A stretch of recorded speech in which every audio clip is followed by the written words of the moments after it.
یہ ایک چھوٹی سی ہندوستانی ریاست ہے، البتہ کوئی 5-6 لاکھ روپیہ سال کا محاصل اس میں ہو سکتا تھا، لیکن ایک نوجوان ناتجربہ کار مسند نشین ہوا، خوش آمدی صلاح کار لچے مصاحب موقع پا کر آ جمع ہوئے اور دولت آباد کو چھوٹا لکھنؤ بنا دیا۔ جہاں جہاں اس مذاق کے لوگ تھے، سب کو فری میسن کی طرح ریاست دولت آباد کے حالات معلوم تھے۔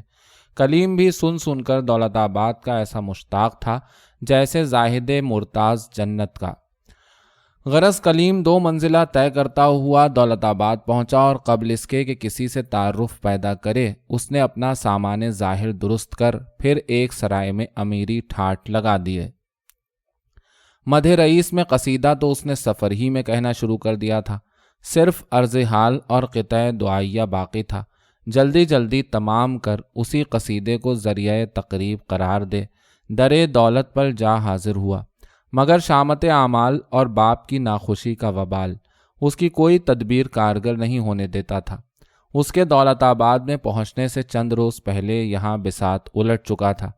بدنظمی ریاست کی خبریں صاحب ریزیڈنٹ کو پہنچیں اور انہوں نے بذات خاص دولت آباد پہنچ کر رئیس سے کل اختیارات منتزع کر امور ریاست کا اہتمام ایک کمیٹی کو تفویض کیا، جس میں ریاست کے چند قدیم نمکخوار تھے کہ وہ رئیس کی بے اعتدالیاں دیکھ کر ترک خدمت کر کے گھر بیٹھ رہے تھے، اور اس کمیٹی کے میر مجلس انتظام الدولہ مرفع الملک نواب بیدل خان بہادر والی عافیت نگر قرار دیے گئے کہ وہ رشتے میں رئیس دولت آباد کے ماموں بھی ہوتے تھے، اور ان کا حسن انتظام ان اطراف میں ضرب المثل تھا، اور خود صاحب ریزیڈنٹ بہادر بھی بلا ناغہ ماہ بماہ اپنی شرکت سے کمیٹی کی آبرو افزائی کیا کرتے تھے۔ رئیس کو مصارف ضروری کے لیے کمیٹی سے دست برداشتہ کچھ روپیہ ملتا تھا۔ نابکار مصاحب ایک ایک کر کے نکالے جا چکے تھے۔ غرض جس چارٹ پر کلیم دوڑا آیا تھا وہ بات اب باقی نہ تھی۔ ناواقفیت کی وجہ سے کلیم نے اندر اطلاع کرائی تو فوراً صدا کی طرح طلبی آئی۔ یہ تو اس توقع سے خوشی خوشی اندر گیا کہ بانکے ٹیڑھے رنگیلے سجیلے وزادار لوگ دیکھنے میں آئیں گے، مگر جا کر دیکھتا ہے تو بڑے بڑے ریش دار مولوی پگڑ اور امامے باندھے بیٹھے ہیں، کوئی درس دے رہا ہے، کوئی کتاب دیکھ رہا ہے، کوئی اوراد میں مصروف ہے۔ اندر قدم رکھتے ہی کلیم نے یہ برجستہ مطلع پڑھا، جاتے تھے جستجوئے بتخانہ و صنم میں، بہکے تو جا کے نکلے ہم بھی کہاں حرم میں۔ مولویوں کی شکل دیکھ کر قریب تھا کہ کلیم اس طرح بھاگ کھڑا ہو جیسے لاہور سے شیطان، مگر اس کو خیال ہوا کہ امیروں کے کارخانے ہیں، عجب کیا ہے کہ یہ کوئی خانقاہ ہو، مسجد کے زیر سایہ خرابات چاہیے، چلو ذرا حال تو دریافت کریں۔ بارے قریب جا کر اس نے ایک پیر مرد کو مجرا عرض کرتا ہوں کہہ کر اپنی طرف متوجہ کیا۔ لفظ مجرا سن کر ان بزرگ کے کان کھڑے ہوئے اور فوراً آنکھ سے اینک اتار سیدھے ہو کر کلیم کو دیکھنے لگے، تو اس نے زائد از رکوع جھک کر ان کو سلام کیا، یعنی اپنا مجرا دکھایا۔ اس بزرگ نے فرمایا وعلیکم السلام ورحمۃ اللہ وبرکاتہ، پھر عربی میں جو کہا اس کا مطلب تھا تم مٹکتے ہوئے کہاں سے آئے ہو، خدا تمہارے حال پر رحم کرے۔ کلیم نے کہا حضرت قبلہ میں فہم عربی سے قاصر ہوں۔ مولوی صاحب نے کہا کہاں سے اتفاق مجیع ہوا؟ کلیم نے کہا دہلی سے۔ مولوی صاحب نے کہا تقریب؟ کلیم نے کہا امتحان بخت اور آزمائش نصیب۔ مولوی صاحب نے کہا علم و عمل۔ کلیم نے کہا مدحت ترازی ارباب دول۔ مولوی صاحب نے کہا غرض و غایت۔ کلیم نے کہا تحصیل جاہ و ثروت۔ تب اس بزرگ نے مختصر طور پر کلیم کو وہاں کے حالات سے مطلع کر دیا اور کہا کہ رئیس لاش محض ہے، وہ بھی لا بشرط شے نہیں بلکہ بشرط لا شے، اور بے اجازت خاص حضرت مولانا صدر اعظم کے کسی کو اس تک پہنچنے کا امکان نہیں۔ کلیم نے کہا صدر اعظم صاحب کہاں تشریف رکھتے ہیں؟ مولوی صاحب نے کہا دیکھو یہیں کہیں ہوں گے۔ کلیم نے کہا ان کی شناخت؟ مولوی صاحب نے عربی میں فرمایا ان کا حلیہ یہ ہے کہ پیشانی پر سجدے کے گٹھے پڑے ہیں۔ کلیم نے کہا میں نہیں سمجھتا۔ مولوی صاحب نے کہا ایک بڈھے منحنی سے آدمی ہیں، نیلی لنگی اوڑھے ہوئے، حجرہ شمالی کے صحن میں طلبہ کو درس دے رہے ہوں گے یا فصل خصومات میں مصروف ہوں گے۔ کلیم نے کہا ان کو کیا خدمت ہے؟ مولوی صاحب نے کہا جیسے حرف ندا لفظ اداوا کا قائم مقام ہوتا ہے، اسی طرح مولانا صاحب ادام اللہ فیوزہم نائب الرئیس ہیں۔ کلیم نے کہا میں ان کی خدمت میں جا سکتا ہوں؟ مولوی نے کہا لا باس بہی، یعنی کچھ مذائقہ نہیں۔ غرض کلیم صدر اعظم صاحب کی خدمت میں گیا تو وہ اس کی نظر میں کچھ بھی نہ جچے۔ یہ سمجھا تھا کہ وزیر اعظم اور نائب الرئیس ہیں تو بڑے کر و فر کے ساتھ ہوں گے۔ وہاں جا کر دیکھا کہ ولایتی نما ایک بڈھے سے مولوی ہیں، وراثت کا ایک جھگڑا ان کے روبرو درپیش ہے اور بیٹھے اپنے ہاتھ سے حساب مناسخہ لگا رہے ہیں۔ کلیم کو ایک اجنبی صورت دیکھ کر انہوں نے بیٹھنے کا اشارہ کیا اور کہا کہ ان لوگوں سے فارغ ہوں تو آپ سے بات کروں۔ جب تک مقدمہ پیش رہا کلیم غور سے دیکھتا اور سنتا رہا۔ مولوی صاحب بلا کی موشگافیاں کر رہے تھے۔ تب تو کلیم نے سمجھا واقع میں یہ آدمی بڑے پائے کا ہے اور منصب وزارت کے قابل ہے۔ بارے جب مقدمہ پیش ہو چکا تو صدر اعظم صاحب کلیم کی طرف مخاطب ہوئے کہ ہاں حضرت فرمائیے۔ کلیم نے کہا بندہ ایک غریب الوطن ہے، رئیس کی جود و سخا کا شہرہ سن کر مدت سے مشتاق تھا، یہ حال ہے، باقی میری صورت سوال ہے۔ صدر اعظم نے کہا آپ کی سماعت صحیح، لیکن اگرچہ جود صفت محمود ہے مگر اعتدال شرط ہے۔ شامت اسراف سے غنی باقی نہ رہا۔ فرنگیوں نے حفظ ریاست کی نظر سے رئیس کو ممنوع تصرفات، مسلوب الاختیارات کر رکھا ہے۔ کلیم نے کہا میں طالب گنجینہ نہیں، سائل خزینہ نہیں، صدف کو چاہیے کیا ایک قطرہ چشمہ یم سے، بجھا لیتا ہے اپنی پیاس کام غنچہ شبنم سے۔ کلیم نے اس طرح کڑک کر بے دھڑک شعر پڑھا کہ تمام حاضرین اس کی یہ حرکت خارج از سیاق ادب دیکھ کر متعجب ہوئے۔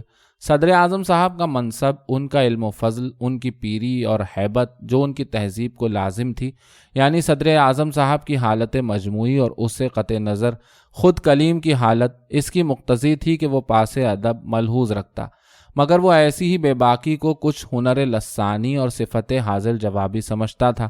شعر اس کا تکیہ کلام تھا، بات کہتا تو مقفع، کلام کرتا تو موضوع۔ گفتگو روزمرہ میں بھی اس کی یہی کیفیت تھی، اور جو کوئی کبھی اس کو ٹوکتا تو وہ جواب دیتا کہ شاعری تو شعار ہے اپنا۔ کلیم کو صدر اعظم کے حضور میں بے باکانہ شعر پڑھتے ہوئے دیکھ کر لوگوں کو حیرت ہوئی، لیکن جو امر ان کی حیرت کا موجب تھا وہی ان کو کلیم کے روکنے اور باز رکھنے سے بھی مانع تھا، یعنی صدر اعظم صاحب کی ہیبت۔ لوگوں سے زیادہ صدر اعظم صاحب کو حیرت ہوئی ہوگی، مگر ان کی تہذیب اس درجے کی تھی کہ انہوں نے کلیم کو نظر بھر کر تو نہیں دیکھا۔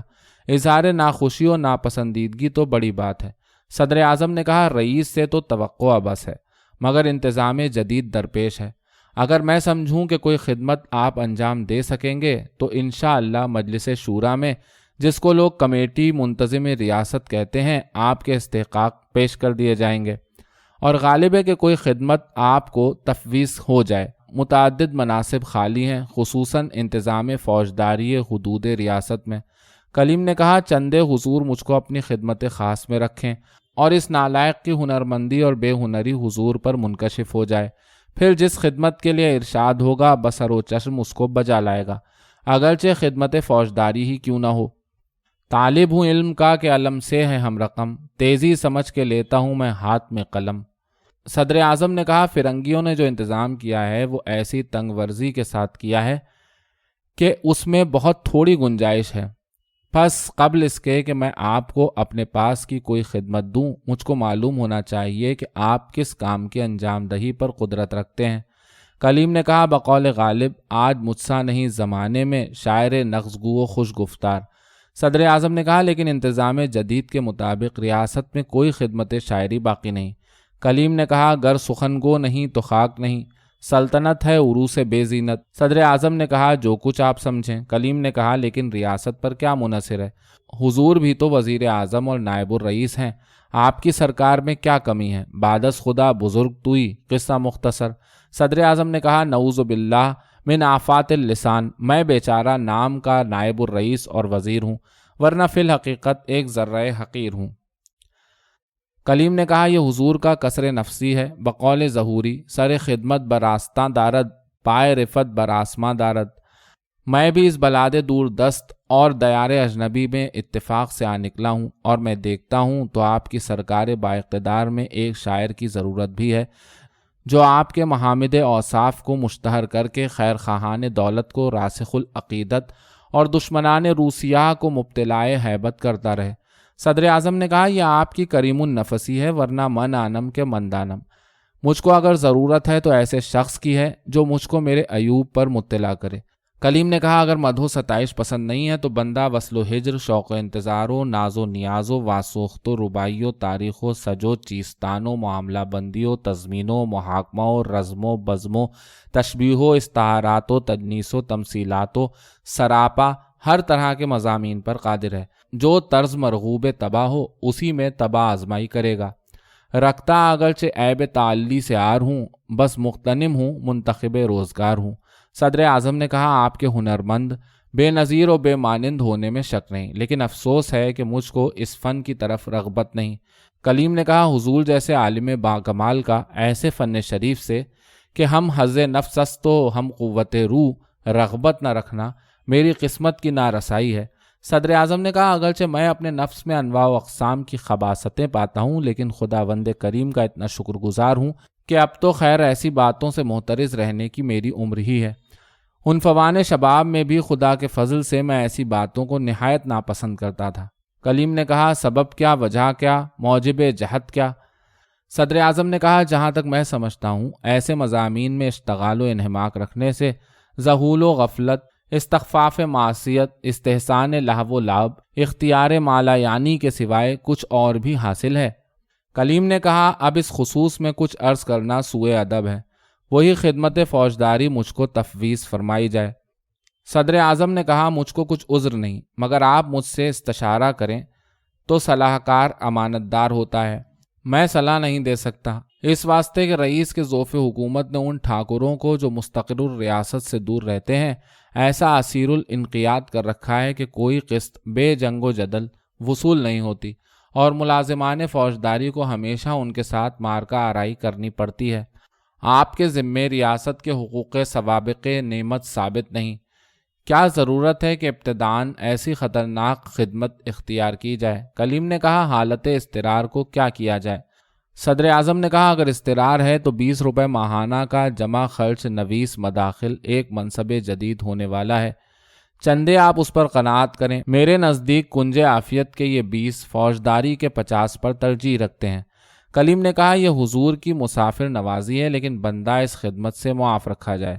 ہر کسیرا بہر کارے ساختن، یہ کچھ لالا بھائیوں ہی کو زیبا ہے۔ صدر اعظم نے کہا، اتماماً للحجتہ، پھر آپ سے کہتا ہوں کہ جس خدمت کے آپ خواستگار ہیں فی نفس ہی خصوصاً اس وقت میں محل خطر ہے۔ کلیم نے کہا، از خطر نیندیشت ہر کے ہمت شالیست، یعنی جس کی ہمت بلند ہوتی ہے وہ خطرے سے نہیں ڈرتا۔ صدر اعظم نے کہا، اچھا تو آپ معالِ کار کی نسبت تعامل صحیح کر لیجئے، پھر دیکھا جائے گا۔ غرض کلیم صدر اعظم سے رخصت ہو کر اپنی جگہ واپس آیا، مگر حصول مطلب سے مایوس، صدر اعظم سے بدعقیدت۔ یہاں سرائے میں بعض لوگوں نے اس سے صدر اعظم سے ملاقات کی کیفیت پوچھی تو اس نے نہایت حقارت سے کہا، عجیب بس شعر فہمی عالم بالا معلوم شد، چوں دم برداشتم مادہ خر برآمد، کڑ مغز جسد بے روح جماد بے حس، افسردہ دل مردہ سگ نشینت بجائے گے پائی۔ زمانہ ناہنجار کے انقلاب دیکھیے، ایوان ریاست کیا ہے، فتح پوری کی مسجد ہے۔ اگرچہ کلیم کو ایسی دل برداشتگی بہم پہنچی تھی کہ وہ کسی طرح ایسی ریاست کی نوکری پسند نہیں کرتا تھا، مگر مجبوری یہ تھی کہ اس کے پاس اتنا خرچ نہ تھا کہ کسی دوسری جگہ کا قصد کرے۔ حاجت اس کو صدر اعظم کے پاس جانے پر مجبور کرتی تھی، مگر مخالفت رائے اس کو مانع ہوتی تھی، یہاں تک کہ اسی حیث بحث میں پورے 10 دن گزر گئے اور کمیٹی منتظم ریاست کے انعقاد کا وقت آن پہنچا، لیکن اس بندہ خدا نے صدر اعظم کی طرف رخ نہ کیا۔ بارے یکایک نہیں معلوم کیا خیال اس کے دل میں آیا کہ سپاہیانہ لباس پہن، ہتھیار لگا، مونچھوں پر تاؤ دے، خدمت فوجداری کا امیدوار بن کر کمیٹی کے روبرو جا کھڑا ہوا۔ آدمی تھا ماشاءاللہ وجیح اور اس پر لسان، ایک دم سے فوج کا کپتان مقرر ہو گیا۔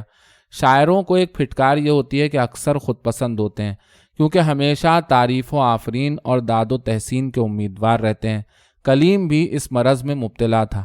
اب جو اس کو دفتن منصب کپتانی مل گیا تو اس کی نخوت کو تائید مزید پہنچی۔ بقول میر، سمند ناز پر ایک اور تازیانہ ہوا۔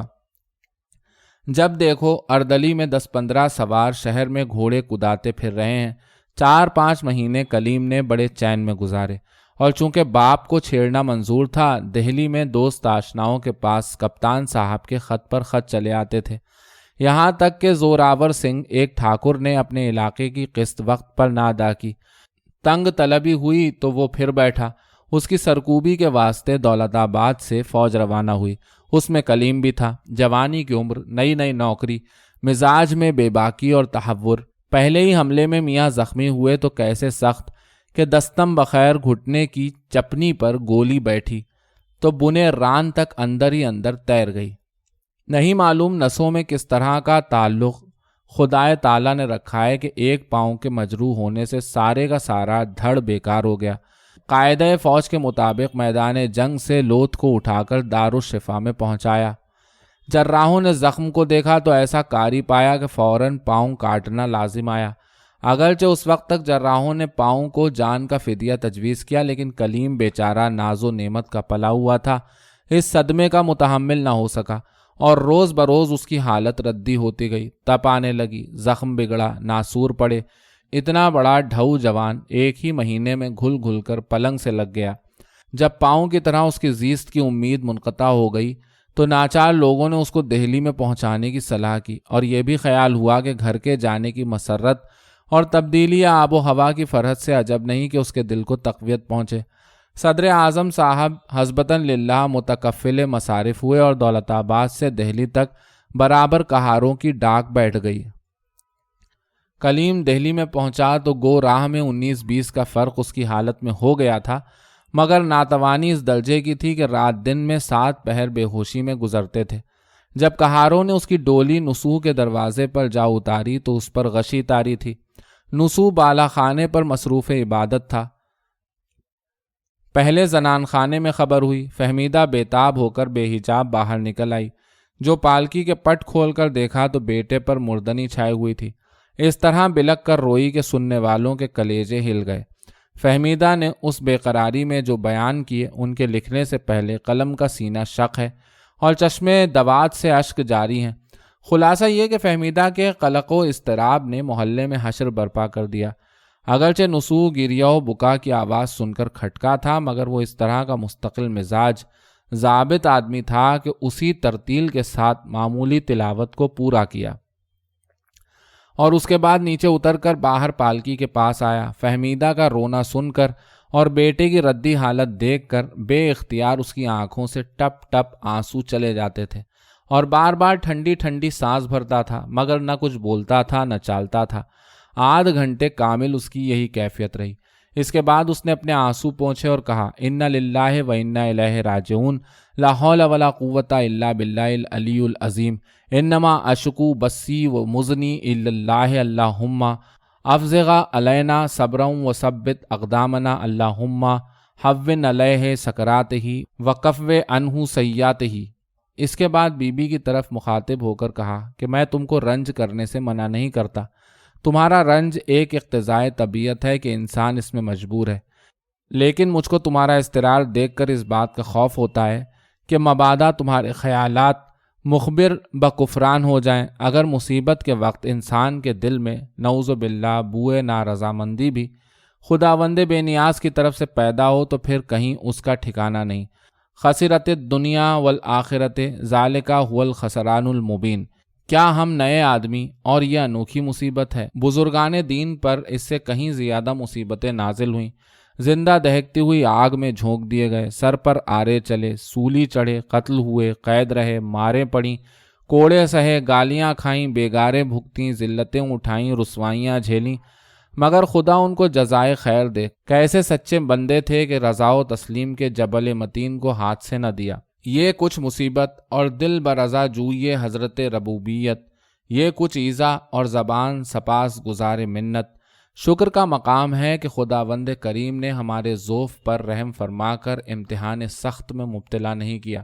اگر بندہ صرف یسر و رفاہ کی حالت میں خدا سے راضی ہے اور تکلیف و اذیت میں شاکی، تو وہ بندہ خدا نہیں بلکہ بندہ غرض اور مطلب پرست ہے۔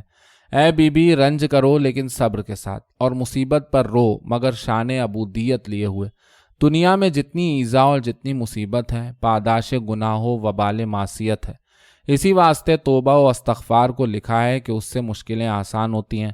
سب سے بہتر ہمدردی جو ہم اس شخص کی اس تباہ حالت میں کر سکتے ہیں یہ ہے کہ اس کے گناہوں کی معافی کے لیے خداوند کریم کے حضور میں بمنت و سماجت دعا کریں۔ یہ شخص، تم بھی اس بات کو تسلیم کرو گی، اپنے ہاتھوں اس نوبت کو پہنچا کہ جو اس کو دیکھے گا باقتضائے انسانیت تعسف کرے گا۔ میں تم سے سچ کہتا ہوں، تمام دنیا کا رحم خدا کی رحمت کاملہ کے آگے ہزارواں لاکھواں حصہ بھی نہیں ہے۔ اگرچہ ہم لوگوں کے دیکھنے میں اس کی حالت بہت ہی زبوں ہے، لیکن کوئی شخص اس سے بڑھ کر خوش قسمت نہیں۔ اگر اس کی یہ تکلیفیں عند اللہ اس کے گناہوں کا کفارہ سمجھی جاتی۔ نسو کے واس کا سحر حلال ایسا نہ تھا کہ کوئی اس کو سنے اور متاثر نہ ہو۔ فہمیدہ فوراً منہ پونچھ سیدھی ہو بیٹھی اور اب میاں بی بی لگے آپس میں صلاح کرنے کے کیا کیا جائے۔ نسو نے کہا اس کو محلے کے شفا خانے میں پہنچا دینا چاہیے، ہر وقت ڈاکٹر کے پیش نظر رہے گا۔ مکان بہت پرفضا ہے، اس کی طبیعت کو بھی تفریح ہوگی۔ فہمیدہ نے کہا ہے اور میرا دل کیوں کر صبر کرے گا۔ نسو نے کہا تمہارا یہ کہنا بھی واجب ہے، مگر بیمار کی حالت ایسی ردی ہے کہ کسی وقت اس سے طبیب کا مفارقت کرنا مناسب نہیں۔ فہمیدہ نے کہا حکیم جی شوق سے آئے جائیں، میں سہدری میں پردہ کیے بیٹھی رہوں گی۔ نسو نے کہا زخموں کا علاج کچھ ڈاکٹروں ہی سے خوب بن پڑتا ہے، یونانی طبیب تو اس کوچے سے محض نابلد ہیں۔ رہے جراح، ان کو دو چار مرہم ضرور معلوم ہیں، مگر تشریح سے جیسے یونانی طبیب بے خبر ویسے ہی جراح ناواقف۔ بہتر ہوگا کہ اس کو نعیمہ کے گھر لے چلیں، سرکاری شفا خانہ بھی قریب ہے، اور میاں عیسیٰ کے اس وقت ہندوستانی جراحوں میں اپنا ثانی نہیں رکھتے، دیوار بیچ ان کا گھر ہے۔ فہمیدہ نے بھی صلاح کو پسند کیا، اور کیسا سامان، کس کی تیاری، گھر کا گھر کلیم کی پالکی کے پیچھے پیچھے ہو لیا۔ یہاں سے کوئی 6-7 پیسے ڈولی نعیمہ کی سسرال تھی۔ کہاروں نے پالکی اٹھائی تو کہیں کاندھا تک نہیں بدلا، ادھر نعیمہ کے گھر جا اتاری۔ یاد ہوگا کہ نعیمہ ماں سے لڑ کر بے ملے صالحہ کے ساتھ خالہ کے یہاں چلی گئی تھی، پھر 4 مہینے وہاں رہی۔ نیک لوگوں کے ساتھ رہنے کی برکت سے خدا نے اس کو ہدایت دی اور وہ بھی نیک بن گئی۔ سگے اصحاب کہف روزے چند پے نیکاں گرفت و مردم شد۔ نیک بنے پیچھے ممکن نہ تھا کہ وہ ماں باپ کی نارضامندی گوارا کرتی۔ اس نے ماں باپ کو شاد اور خدا نے اس کو اپنے گھر میں آباد کیا۔ اس کو سسرال گئے 2 مہینہ تھا کہ کلیم کو 4 کہاروں کے کندھوں پر لاد کر اس کے گھر لے گئے۔ چونکہ نعیمہ کے گھر آباد ہونے کا تذکرہ آ گیا، مناسب معلوم ہوتا ہے کہ پہلے نعیمہ کا حال لکھا جائے اور کلیم کو، جو دنیا میں اب مہمان چند روزہ ہے، پیچھے دیکھ لیا جائے گا۔